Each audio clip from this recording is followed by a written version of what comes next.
ભારતીય જનતા પાર્ટીના નેતા રમેશ પરમારના પુત્ર તપન પરમારની હોસ્પિટલની બહાર જ છરીના ઘા ઝીંકીને હત્યા કરનાર આરોપી બાબર પઠાણની પોલીસે ગઈકાલે ધરપકડ કરી હતી, જેમાં બાબર પઠાણ છે તે વડોદરાની કુખ્યાત બિચ્છુ ગેંગ સાથે સંકળાયેલા હોવાની વિગતો સામે આવી રહી છે। સાથે જ તે ડ્રગ્સનો નશો પણ કરતો હોવાની અને પોતાના વિસ્તારમાં આતંક જમાવતો હોવાની વિગતો પણ ચોંકાવનારી સામે આવ્યા બાદ પોલીસે પણ આરોપી બાબર પઠાણને તેની औकात યાદ અપાવી છે અને તાંટિયાતોડ સર્વિસ પણ કરી છે। ઘટનાની વિગતે વાત કરીએ તો નાગરવાડા વિસ્તાર ખાતે તપન પરમારના મિત્ર અને બાબર ખાન પઠાણના મિત્રો વચ્ચે કોઈ બાબતને લઈને વિવાદ થયો હતો, ઝઘડો થયો હતો અને વાત એટલી હિંસક પહોંચી ગઈ હતી કે મારામારી સુધી વાત પહોંચી જતા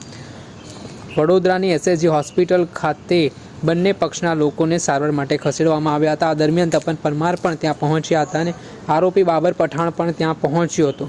એટલું જ નહીં, બાબર પઠાણે તપન પરમાર સાથે પણ કોઈ બાબતને લઈને બોલાચાલી કરી હતી, ઝઘડો ઉગ્ર બન્યો હતો ને એટલામાં બાબર પઠાણે પોતાના પાસે રાખેલી છરી છે તેને તપન પરમારના પેટના ભાગે મારતા ગંભીર ઇજાઓ પહોંચી હતી અને SSG હોસ્પિટલમાં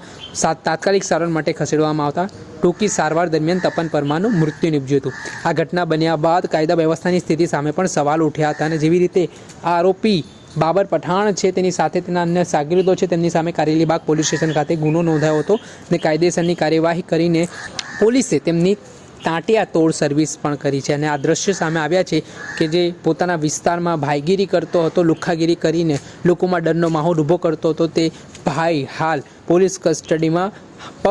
પોતાના પગ ઉપર ઊભા રહેવાની સ્થિતિમાં ન હોય તે પ્રકારની સ્થિતિનું નિર્માણ થયું છે। તેમજ આ મામલાને લઈને ભાજપના નેતાઓ દ્વારા આ મામલામાં આરોપી સામે કડકમાં કડક કાર્યવાહી કરવા માટે મુખ્યમંત્રી ભૂપેન્દ્ર પટેલ અને ગૃહ રાજ્યમંત્રી હર્ષ સંઘવીને પણ રજૂઆત કરી છે અને જે રીતે ભારતીય જનતા પાર્ટીના નેતાના પુત્રની હત્યા જાહેરમાં કરવામાં આવી છે તેના કારણે લોકોમાં ભારે આક્રોશ પણ ફાટી નીકળ્યો છે અને લોકો માંગ કરી રહ્યા છે કે આરોપી સામે કડકમાં કડક કાર્યવાહી કરવામાં આવે। દર્શક મિત્રો, એન કવરેજ ન્યૂઝને આપ લાઇક કરો, સબસ્ક્રાઇબ કરો અને શેર કરવાનું ભૂલતા નહીં।